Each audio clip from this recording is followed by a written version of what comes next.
I was hammered drunk when I talked to you on the phone last night. I still can't fucking believe that. I was blackout. We went No. not blackout, not blackout, but I was. Do you remember our conversation? I do remember our conversation. All right, that's good. I wasn't blackout, but like I was definitely. So I told you go to Hefe's. We just order a pitcher of margaritas, thinking it's not going to be that big of a pitcher. Yeah. It's a giant fucking pitcher of fucking margaritas. So we each drink like 3.5, 4 fucking margs. Nice. And that'll do it. I need to get microphone cables anyway, so I'm going to go get microphone cables. Going to buy them. End up buying. Yeah, I remember you telling me about that thing. Yeah. So that's how drunk I was. That I was just like, oh yeah, I can totally spend $125 on a fucking new pedal. Fuck yeah, you can. Drunk Ryan is right. Drunk Ryan at least feels like he's right. He might not be, but he's very confident. Drunk Ryan's a professional, man. I had no idea. Dude, I'm good. And it's like, you know that you're conscious when you realize that you're fucking it. Oh, making a conscious effort. That's such a good segue into what I want to talk about, but I also really want to go grab beer because I just finished mine. Oh, dude. So maybe grab a beer for this talk. We'll replay this and we'll just cut. Perfect.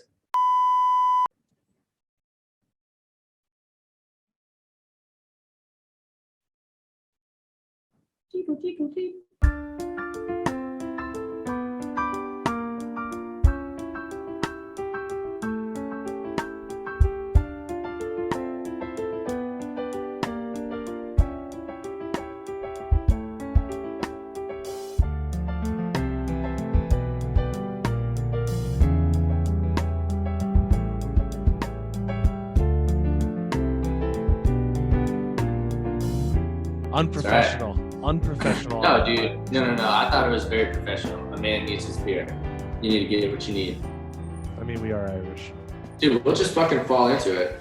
I want to smoke a cigarette in my studio so bad. Just like chain smoke the fucking entire fucking podcast. Dude, you are getting so New York already. Dude, I'm gonna fucking smoke a cigarette inside of my fucking studio. I've been smoking cigarettes since before New York, to be fair. But since being here, I've been smoking them. I've never seen you smoke a cigarette. Sure. It was a rare occurrence. Like, Danny on Molly would smoke cigarettes, which, I wasn't on Molly very often. So, and then I smoked cigarettes for a time in Florence. Everybody smokes in Italy. As you do. And it was just... out drinking most nights, you're going to smoke. Plus, you smoke, the way to get high is you smoke like hash spliffs. So you can just smoke them on the street. See, that's my jam. It's just spliffs. Spliffs are awesome. Spliffs are the greatest entry point. Yeah. I had my first spliff today. In like maybe a year or two. Wow. It was nice. You're growing up. You're in New York. You're catching the subway. You're fucking eating gabagool and shit. Yeah, I had some gabagool tonight. It was very ghoulish. And smoked a cigarette after. Spooky. And fucking walking in the fucking snow by a bunch of Orthodox Jews. I'm in New York. Dude, with the fucking curly sideburns, get the fuck out of here, dude. Oh yeah, it's a good look. I think, what is it? Satma Jews is the way to go. That's the best look. What's that? That's the ones with like the knickers, like the short pants. They're like more like Russian, Romanian Jews. They're the ones that like Fiddler on the Roof. Yeah. That's Satma Jews where they got the knickers on. Yeah. I feel like being a Hasidic Jew in New York in the summertime must be the fucking worst experience in the world. It's probably pretty hot. Dude, everything you're wearing is just fucking wool. Yeah. And so thick. Yeah. How do you fucking do it? No wonder they're so crotchety. Am I right? And the girls, they have to wear like these. They have to wear these dresses with these jackets. It's very uncomfortable. Well, if you're, for the summer. I think if you're a female, you have to wear a wig in public too. I think so. Yeah. It's rules. Religious rules are fucking weird. Not knocking on them, but like just glad that I don't have to have any. I guess I prescribe to things, which one could say is the same, but no, it's not. So I wrote a paper for one of my psych classes in college about the idea. Basically, I was making the argument that religion is a form of OCD, obsessive compulsive disorder. So with OCD, you obsessively and compulsively have to do things to ensure that you have a better outcome in the future. Mm-hmm. So that's why people that have severe OCD have to like turn the light switch on and off 3 times.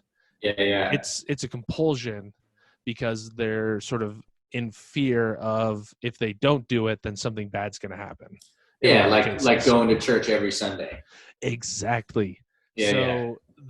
Especially like having to go to confession or like these like rituals that you have to do in order to ensure that you're not going to burn in hell. It strikes me as very similar to like that OCD complex of just like, oh, I need to do this thing because if I don't do this, then something terrible is going to happen. It's going to be the reason why something bad happens. Yeah. Exactly. Yeah. I wrote a fucking 7-page paper on that for a psych class in college. Nice. A whole 7 pages. Fuck yeah. That sounded really mean. That sounded mean. I wasn't trying to be mean. I'm not a fucking author, dude. Yeah. Not with 7 pages, you're not. When you have a fucking assignment in college that says you have to write 7 pages. You got 7 pages. Do you think I'm going to turn in a fucking 300-page fucking entire fucking discussion on maybe drunk Ryan Dodge would. But I'm not that fast of a typer is the problem. Fair. I can speak fast. How old were you? It's like, was it probably done the last night before the project was due? No, this one I actually took my time on. Nice. And probably took a nice. That was one that I actually like, because it was, I don't know, it's not like a thesis paper, like I'm getting my fucking master's or something, but like, yeah, it was for one of my like higher level psych classes that I was like, when it's a class that I just didn't give a shit about, bare minimum, and I'm gonna write that fucking essay the night before and drink like 3 pots of coffee and pull an all-nighter just to get it done. But this one was one that I took more like, I'm actually like, this is my own theory and I'm very interested in this idea and this comparison, and I think it's kind of interesting. Dude, it's a wonderful comparison. It's awesome. Like I would read a book about that. Yeah. Like I would read a 7-page book about that. I'm gonna be a novelist then. I'm gonna write a 7-page book on OCD compared to religion. And then you have to be really OCD about making it the whole time. Like it has to be it can only be 7 pages. It can only be 7 pages or else it's not going to be publicized. Anyways. The margins must be 1.37 centimeters. No more, no less. Otherwise, pure garbage. And the book is going to do tremendously. And once again, I caught the ball and I threw it right. I knew that. But you caught yourself. You're like, but you still did it. I almost caught myself ahead of time. You saw the look in my face where I went. And then you broke. And then I just like, I was having a mental debate in my head of what. It's like Pavlovian at this point. I do it, and then Ryan just goes, "Oh, it's time to do a Trump impersonation now, or a Jones impersonation now." All right, well, I got this thing. Yeah, for sure. Just, and it's become a part of my life that I'm very uncomfortable with, because at any moment, if anybody goes, and I just go, edit. What if somebody like just some stranger in another room just starts doing it, and then you just like start going Alex Jones all over them, and then you'd probably make their day, to be honest. Some people would freak out and get weird, but some people would be like, "I needed this, thank you." Maybe. I'm just picturing a jump cut to me in a fucking a sanitarium with fucking like what do they call that? Straight jacket. Yeah, straight jacket on, and I'm just sitting in a fucking padded cell, just going and just talking off like the other guys in the straight jackets ear off. You're just well, and actually the lizards are they're interdimensional, and the Nazis had this technology long He's before. Going off again. We got to get him the pills. Operation Paperclip was signed in order by. Dude, what if they came out with you with a shot and like you couldn't get at Alex Jones, and so like you were trying to like your intensity kept going up, but you're Alex Jones all the time. I don't know if that makes any fucking sense, but it's so good right now. Ow! The shot that you're giving me, ow, and just kind of like this, like you're just and then they come at you with the shot, and you're just like and no, and the frequency of the babies, just like, and then they give me the shot, but it's like it's paralyzing, and then I'm like slowly going to sleep, like and you see the frogs are they're hermaphrodites. And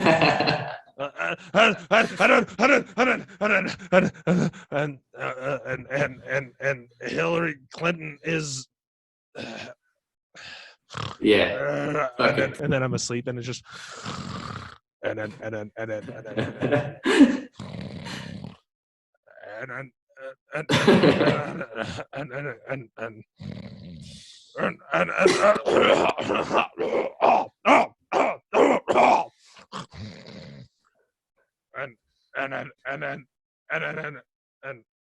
Hillary Clinton.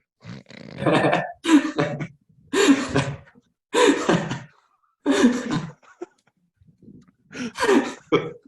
don't know if anybody enjoys this, but I fucking love this shit so much. I do too. That's why I'm doing it. I have so much fun with just that impression.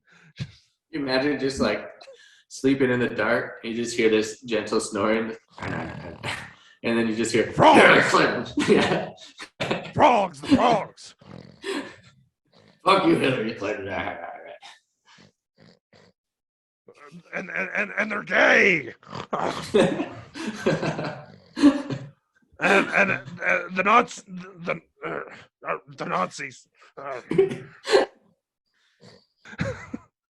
We're gonna have to make something out of that. That'll be. I don't know if that's gonna make it into the beginning of the podcast. I love it. All right. So you sent me some interesting links last night, talking about levels of consciousness and awareness. I've been reading some fucking Carl Jung recently. Oh, Carl Jung. He's fascinating. Been reading The Undiscovered Self, and it was just going into his definition of consciousness and like how it relates to the individual, right?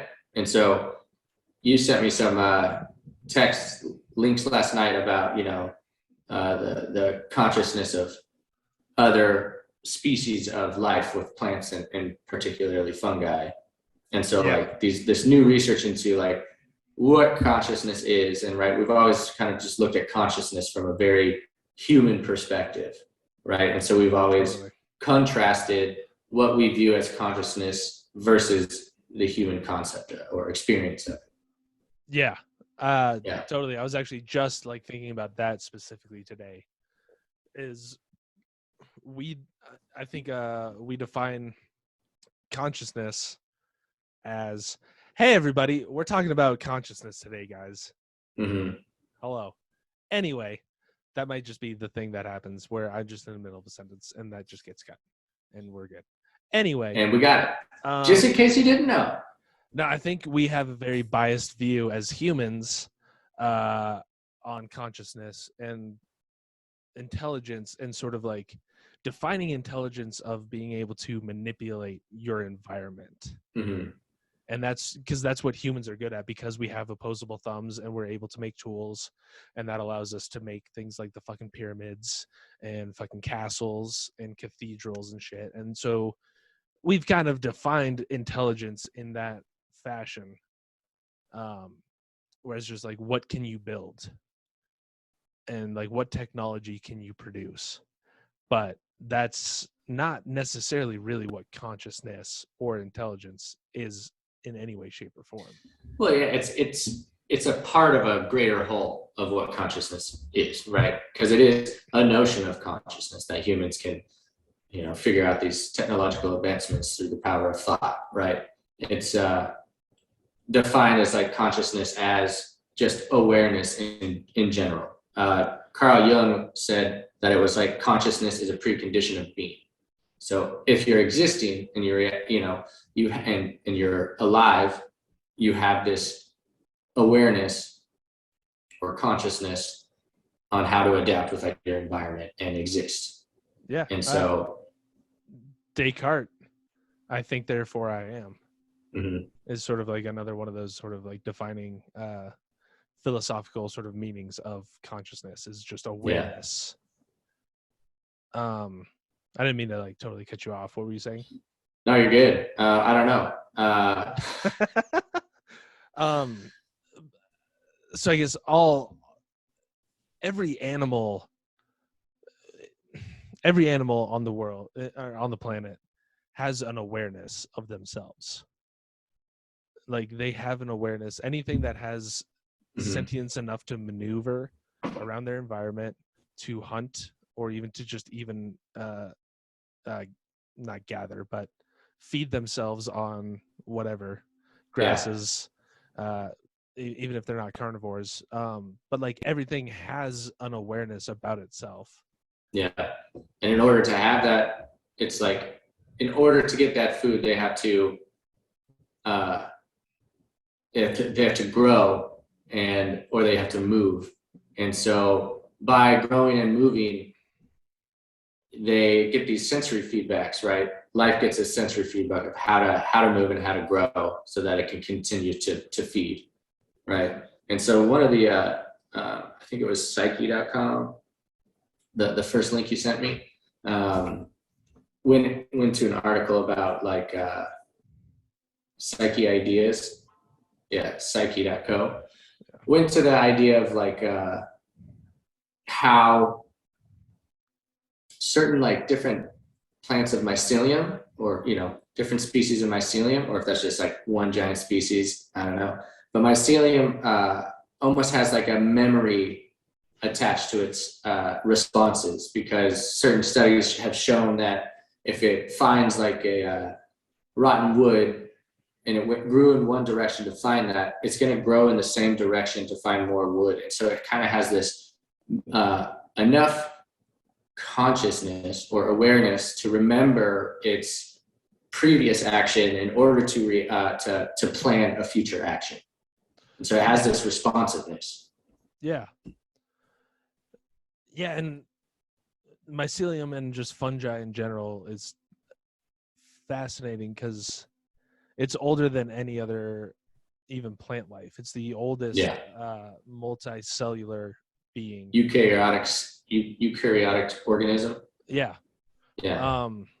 So it's very, very ancient, and the fact that it has stayed around so long means that it has to have some sort of intelligence with it, in terms of like being able to navigate its surroundings and mm-hmm. find the food and be able to nourish itself and to be able to grow into the largest living organism that has ever been recorded.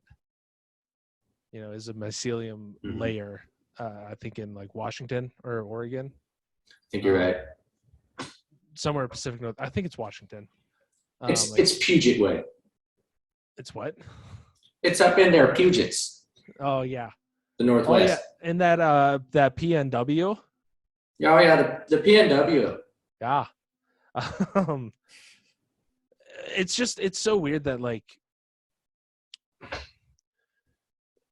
even us using the word intelligence doesn't make sense to most people because of the definition of intelligence, meaning like basically like what we're taught in school and like being able to regurgitate facts or like that. What's your IQ? Exactly. What was your SAT score? That's not necessarily like a true marker of actual intelligence.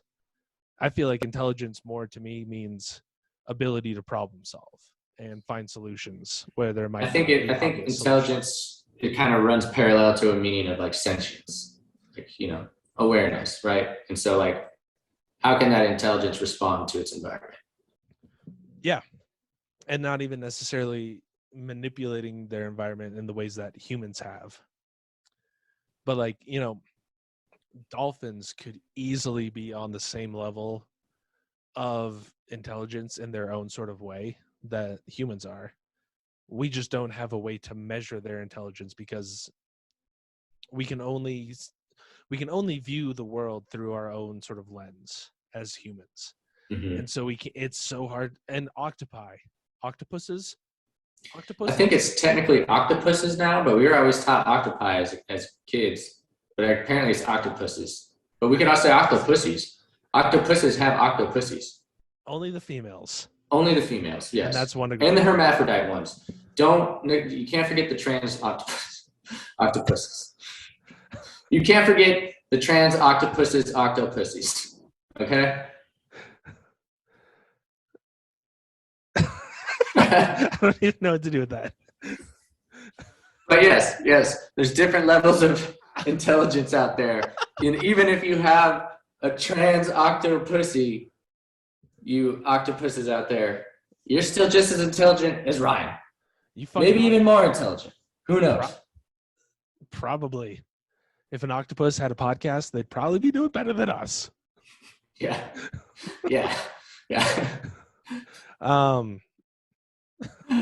But anyway, octopi.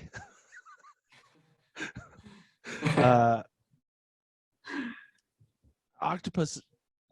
See now. Octopuses and dolphins are just as intelligent as humans, but we just don't have the scope to understand their intelligence. Only if they have an octopenis or an octopussy. Okay. We're going to have to cut all of this out. Are we just like too ignorant that we have to cut this shit out? It might stay in. I don't know. I'm very high. I distracted the fuck out of us right there. We both distracted the fuck out of us. That was a communal effort. Just playing catch. Catch is too much fun. It's too much fun. It's a good time. We start making octopussy jokes. I'm not gonna not fucking make octopussy jokes. No, I brought it up so that we could rip on octopuses. Octopi. Octopusi. Okay, this is one thing that I wanted to touch on at the very start, and then we got distracted as fuck. I think there's 3 essential questions to like the human existence. Where do we go when we die? Are we alone in the universe? And where did we come from? And that third question, where do we come from? Not just like we can understand the biology of like, yeah, we live on planet Earth. We move around the sun. We're in this part of the galaxy. But where do we come from? Where does our consciousness come from? And that's one thing that like, I don't know, science doesn't it's such a complicated question. I don't know if it's something that our science today can answer is like, where does consciousness come from? Yeah. And like, how does this just like, our brains are essentially just a binary code in almost an infinite complexity. Our neurons are either firing or they're not firing. So it's binary. It's 1 or 0. It's on or off. And the nature of how neurotransmitters trigger whether or not that neuron fires is unbelievably complicated, but essentially our brains function the same way that we have built computers to function. Yeah, I don't know much about neurology, like jack shit about it. Don't know much biology. Don't know much neurology. But if those axioms are, if those neurons, they can either stand in a state of firing or not firing, right? That makes me think of, obviously it's on the atomic level, right? So it's, I guess, can the complexity of the human mind fully, the way we're modeling our computers and everything, it seems that we would be modeling what we're creating by, the information we have of how the human mind also operates. So it's like, as we gain deeper understandings of our consciousness, not necessarily where it comes from, but just on like how to utilize it and having a greater scope of perspective of it all, then obviously the technology and artificial intelligence that we're creating is also going to be able to become more compatible with it. And we've gotten to this point where we've become so advanced and we just like keep pushing in this technological age where it is almost helping us understand and examine more deeply our consciousness, how it's modeled, what it does for us, and things like that. And also brings into the question, where does it come from? Yeah. And I think computers definitely work differently than our minds do, the way they actually, compute data and, move information around. But I just think it's interesting that when you boil it down to just the basic factors, all code is zeros and ones. All brain chemistry is essentially zeros and ones in a global interconnective scale. And that's essentially how everything is either kinetic or potential. Because you're either firing or you're not firing. You're either a one or a zero. Yeah. So it makes sense. I feel like those are the building blocks of life in the universe. Yeah, and I think it's us not necessarily intentionally, but it's us mirroring what the natural sort of form of the universe is by creating computers. Yeah. It's not intentional. Nobody, when they made the first computers, they weren't thinking like, oh, let's make it just like the brain works. Exactly. Yeah. It just happens to sort of mirror the base functionality of how and pretty fucking soon is. I mean, we got the fucking metaverse already. Motherfuckers buying millions of dollars of space in the metaverse, and so it's like we're going to be creating universes.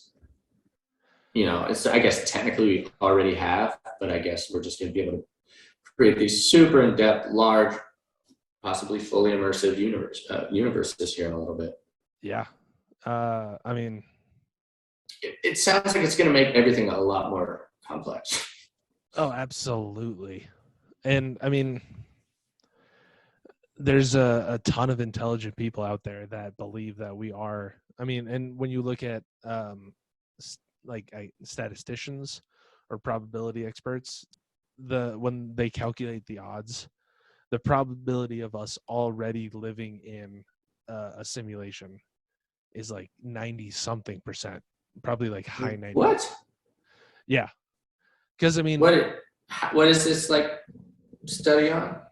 So it's basically like it's extrapolating from the idea that any civilization that lasts long enough and progresses enough technologically will have been able to make a simulation that is so precise that it's undetectable, that it's the Matrix is basically what it is, or like Ready Player One is touching on that idea as well.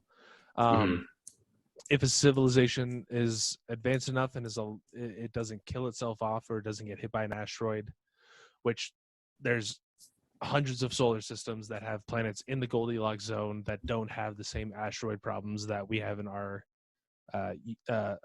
specific solar system. So there's a potential that there's another group of beings out there that have basically had their civilization for millions of years, as opposed to our 6, 7, 8,000 years of like our sort of current civilization sort of growth. If we were to advance just another 1,000 years, I guarantee you we would have a simulation that is so realistic. Like when you look at video games today and like VR today, it's getting pretty goddamn close. If you give us another 100 years, maybe even, we could probably conceivably make something that is so undetectably the same, or at least feeling the same as our universe. So basically the odds are, given the number of galaxies that we can see, but even the statisticians and the probability experts say, like, given the number of possibilities, the possibility of one sort of civilization existing within the universe that's capable of making a simulator, and that civilization we could have been calling God as the creator. Duncan Trussell fucking talked about this on the Joe Rogan podcast, where he would read Genesis, but replace all the mentions of God with the programmer, and everything of any reference to the universe or the world, you replace the word with the simulation, and it makes sense. And it just like seems like, oh yeah, this is exactly what a programmer would do, creating this universe or this world. Long rant that I didn't really know where it was going to, and took a couple turns here and there. I like it, man. But yeah, it's very plausible that we are already in a simulation. I've been saying it for like 3 years now, especially when COVID hit, just going like, somebody broke the simulator, everything's fucked. Somebody fucking misprogrammed the simulator, and everything is just batshit crazy now. Yeah. I mean, it's got to be one fucking crazy simulation. It's like just generations deep, right? But it doesn't have to be, because you only exist within your own mind. So all of the potential history that you're looking back at, it could have been all programs. Yeah. The core idea behind I think therefore I am is, I can only prove that I as a sentient being exist. Everything else in the world could be a dream. Yeah. It could be a simulation. Everything, all the history, all the 9,000 years of our quote unquote civilization building up could be just a total fabrication within your mind. Mm-hmm. And nothing, you can't technically prove that anything else exists around you. Fair. We can never look outside our own conception of life. It's all we have. It's how everything is received and how everything is, expressed, I guess. Lost the word. But yes, and so then everything that you think, so everything could capably be built up or programmed for you while you are in this simulation. Yeah. I mean, good. Or you could be in a coma and you've been dreaming this entire life. Or you could have taken a giant hit of DMT or salvia, and you're experiencing a lifetime of events in the span of 10 to 15 minutes. The brain is the conduit of how we experience everything. Like, reality is created within your brain. Its synapses and its firings of neurotransmitters. Mm-hmm.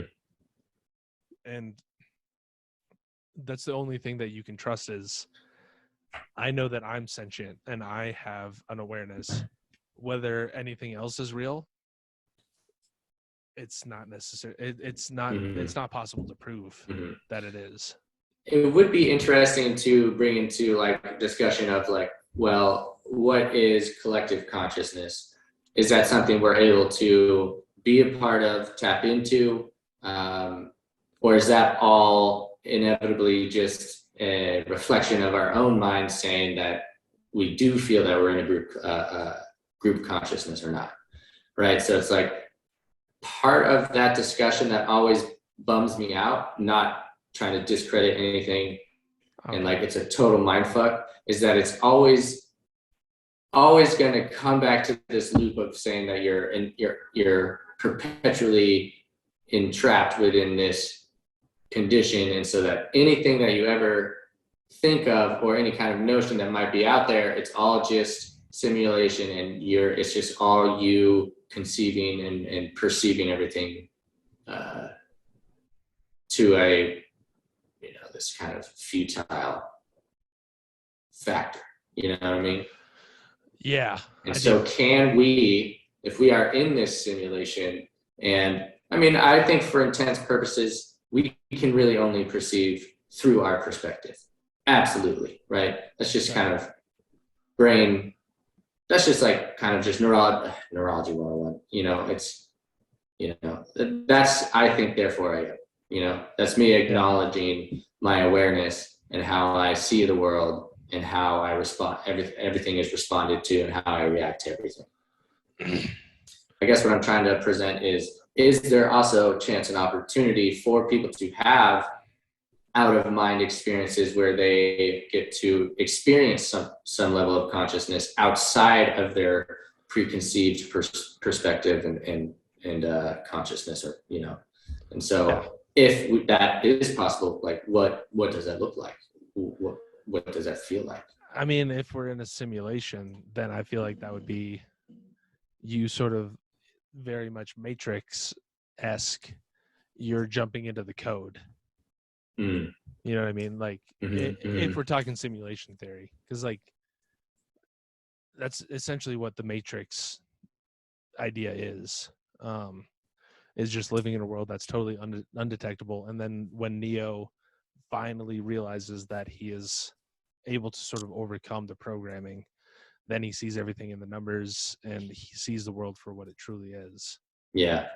And I mean, that obviously it's a Hollywood movie. They have to fucking make it, dramatic, where he sees the fucking numbers coming down. But out of body experiences, which like sometimes I've felt like I've had, or like, I don't know, sometimes you have dreams that are just like, they're so real and they're so tangible. Or you have dreams that are like, so, I mean, I'm not into dream interpretation, but there's sometimes that you have dreams. You get dreams that are fucking just wild out there, where you're riding on a fucking cotton candy fucking cloud in the sky, and dragons are fucking fighting you and shit like that. Like, you have weird dreams like that, but then sounds also, great. Those are fucking great dreams. They're fun. They're enjoyable. They're really fun dreams. But sometimes, like I had one the other night where like you wake up and you're just like, oh, that was so relevant to everything that I'm going through in my life.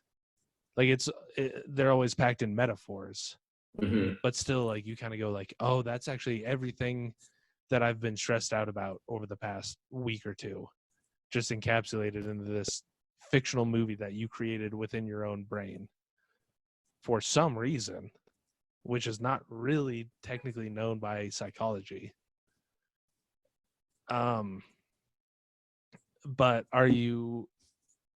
so let's compare the simulation theory to like being in a dream, or maybe even potentially being in like a heavy DMT trip or something like that, where like you are still feeling like you're the agent controlling yourself.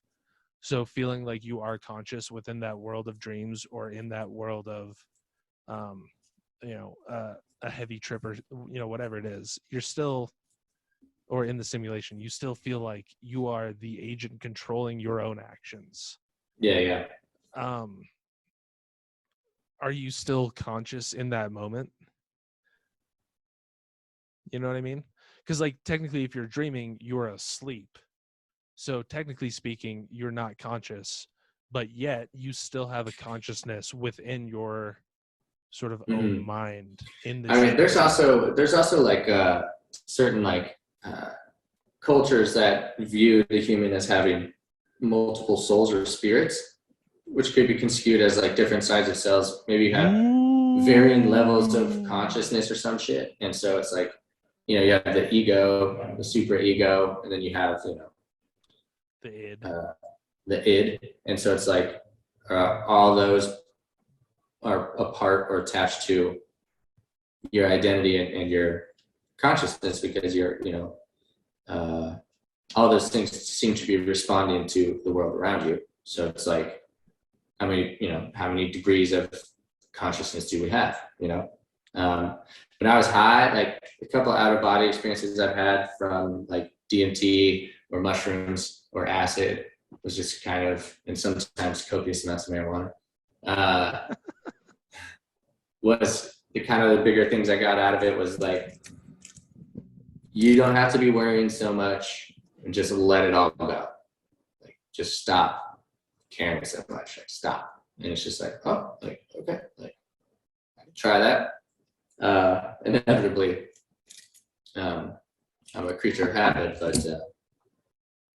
those were kind of like the biggest kind of like whoa moments. And to think about us being in a simulation and then jumping into the matrix, so to speak, the code, and then just like kind of hear these sensations of like, doesn't really matter, like just let all the bullshit go, doesn't really fucking matter that you're here anyway, so poof, and like send you back in, and it's like, how stimulated are we really?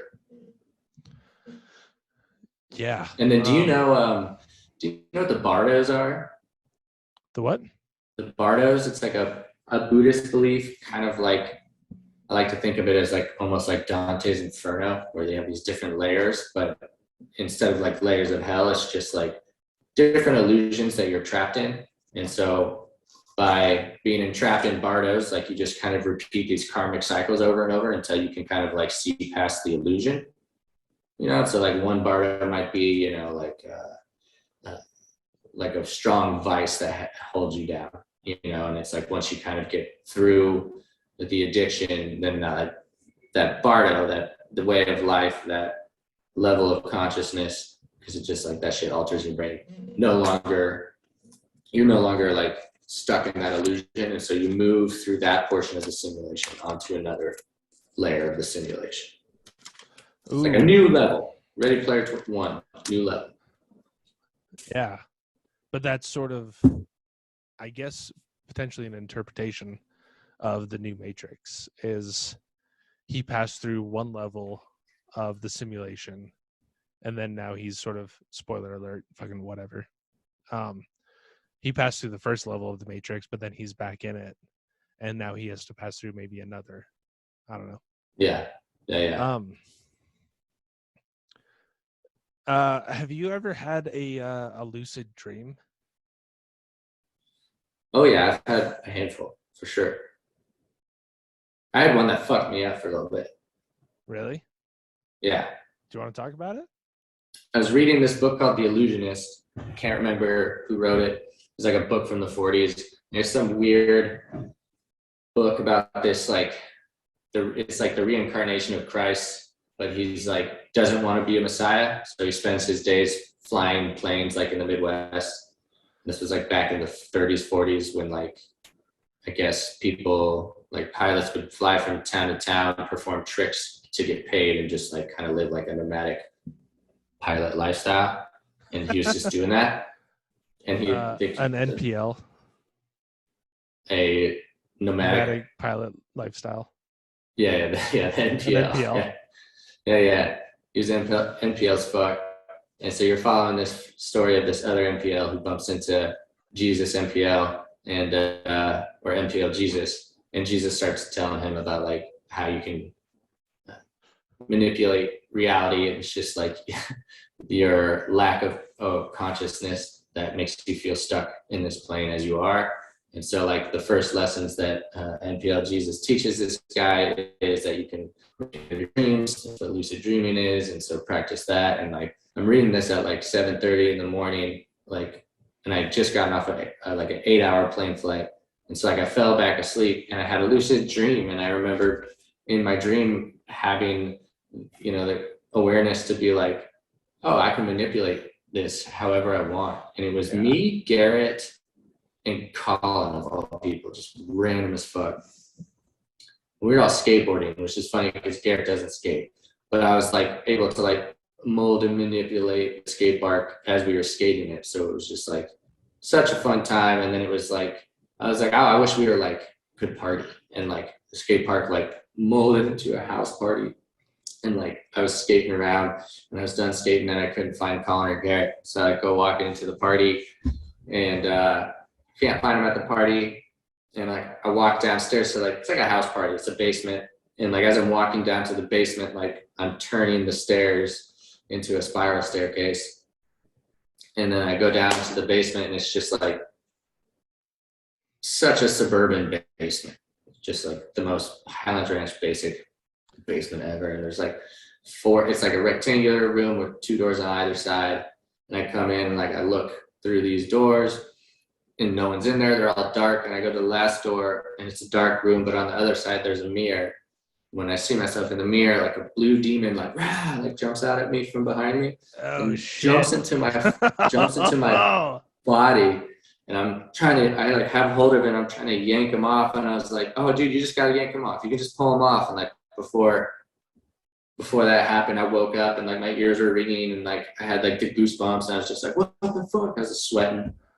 And like, I couldn't fucking shake that dream for a while. I was like, what the fuck does this mean? Like, why do I feel like I'm fucking possessed now? Like, what the fuck is going on? And like, I was having like insomnia and anxiety that whole time. And so it's just like, it's like my anxiety was like in my dream, like, hey bitch, like, like, yeah. But well, it's like I said before, just sometimes your dreams will show you, yeah, this is fucking with your mental health right now. You're stressed out about this. It'll show it to you in metaphors. I'm just like, oh, that's fucking crazy though. But to me, that's such like a fun thing to experience because it's not real, and it's fun to get scared sometimes. Yeah. You know, I've been scared in reality, and it sucks way more than being scared in dreams. Yeah. Nightmares can be fun. The only time I had a lucid dream, I've only had one. It was the same deal, like taking like a quick nap, and I felt the, I guess, I don't know, stereotypical sleep paralysis. Like there's the idea of like you feel like something is like standing on your chest or on your back. Yeah. And I felt that pressure, and I felt like I was being pushed through my bed. And then eventually, like, it sort of like just pushed me into this dreamland. And I don't remember everything, but I remember just thinking like audibly, like, no, fuck this. I'm dreaming. I want to fly. And I remember I flew for a while and it was all chill and gravy. And I remember thinking in the dream, you need to stop this now. Otherwise you'll just be in this world forever, which was kind of trippy in itself. And I remember thinking that, and I went like, all right, wake up. And I just woke up and I was like, okay. And that's you. I'd be hard pressed because I have experienced it. I'd be hard pressed for anybody to argue to me that that wasn't my conscious self in that dream. Mm-hmm. Like that was me making the decisions. Like I know it was me. And so that's what, I don't know. That's the kind of question of like how, I don't know, tying it back in, like that's, if you can feel like in a dream state, you are your essential conscious self, but then you could also feel that way potentially within like a matrix or a simulation. Like there's nothing preventing that. So that makes it highly plausible that that's actually sort of what's going on. Yeah. Yeah, it's trippy, man. Consciousness is a weird thing. Yeah. And we sort of talked about this last night on the phone a little bit, I remember. But there's people that are putting forth the theory that the structure of the universe is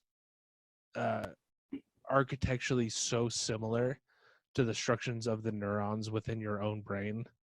Yeah. And the way sort of energy is flowing through. Like, there's people that are proposing the argument that the universe itself, like the structure, might, and this is something that people have argued for a long time, especially with atoms.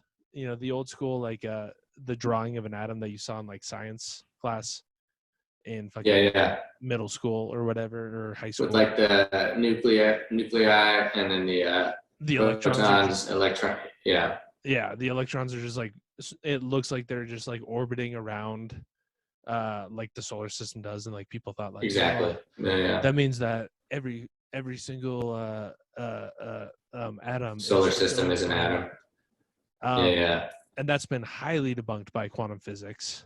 Which we should also get into like some ideas with quantum physics and consciousness, and like the idea of consciousness affecting the I guess the measuring of how quantum mechanics works affects the outcome. That's getting into some woo-woo shit. But now there's some pretty impactful studies, though. Totally. Some pretty dynamite data. Yeah. But it seems like it's more of a credible theory that the universe itself is structured in the same way that like the mycelium is structured. Mm-hmm. Like it follows sort of a natural webbing progression as it sort of reaches out to gain information. And when you look at the large scale universe, it's essentially the same form, the same function. Yeah. It's interesting. I don't know if it means anything, but it's at least and that also makes me think of going back towards like a simulation by having like essentially a blueprint, the golden ratio, the Fibonacci, right? And so it's like these patterns and everything from mycelium growing to our neurons in our brain to the fucking size of how our universe is expanding, which in turn could just be like a fucking neuron in a whole nother universe, could be another neuron. And so everything just keeps building in that same pattern ad infinitum. That right? Like, so it's like that fractal expansion idea of like you have one thing that when you zoom into it, it's like it's its own fractal, but then when you move back out, it's a fractal within a fractal. Of the whole. Within a fractal. Yeah. And so it's like that makes me think, the blueprint of life. That makes me think of simulation. And so, obviously that simulation, like, or is that the definitive question of level of consciousness? Like, how big does it really go? How immersive is it really? Yeah, it kind of it touches on the an argument that I guess religious scholars pick up on a lot. The argument is essentially if you find a watch washed up on the beach, a watch is so complicated that it needs to have a maker to have created it. And it's a comparison between how complex the universe and how complex life is. And I don't necessarily know if I buy into that theory, but if it was a simulation, it would make sense that somebody would sort of build these foundational sort of programming roots of like the Fibonacci sequence within everything, because that would be the easiest way to code something as complicated as the universe is. Is to sort of set up like, okay, we have these base and the laws of physics.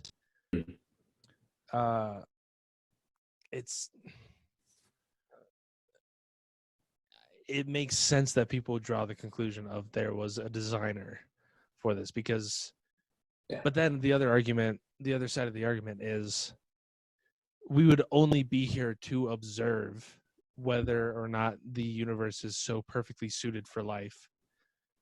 The only reason why we're here to observe it is because it's perfectly suited for life. So it could have been just a total random accident, but because it's so perfect, we are able to have been like progressed evolutionarily to be able to understand how perfect it is. It's convoluted as goddamn shit, I guess. Mm-hmm.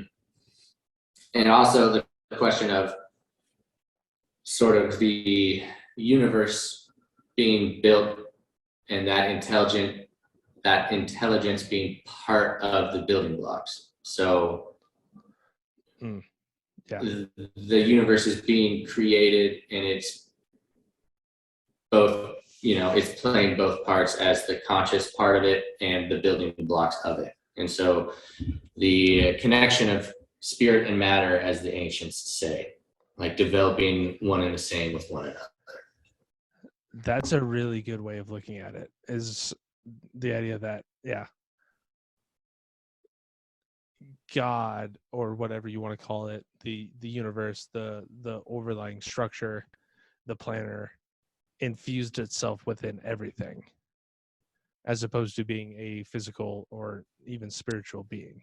It's just like, the idea of God is infused within every living being, and that's why everything has the same construct. Like we share, like I want to say 80%. I might be wrong, but we share 80% of our DNA with most plant life. Yeah.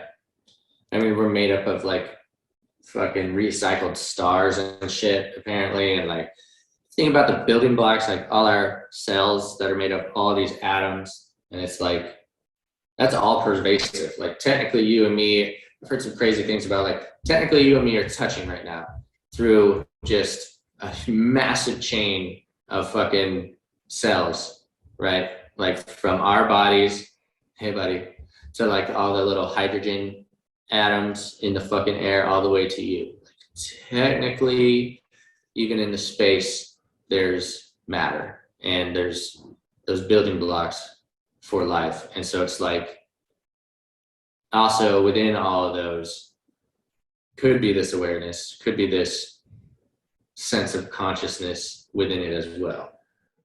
The proverbial mycelium layer underneath the soil that is linking all things together. We just don't have the capacity to sort of see that. We're starting to see it. Yeah, I think we are. But it's,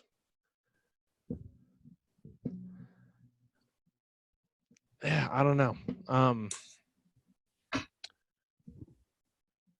I feel like there's a lot of people in this world holding us back from actually seeing the connective tissue that holds all of us together.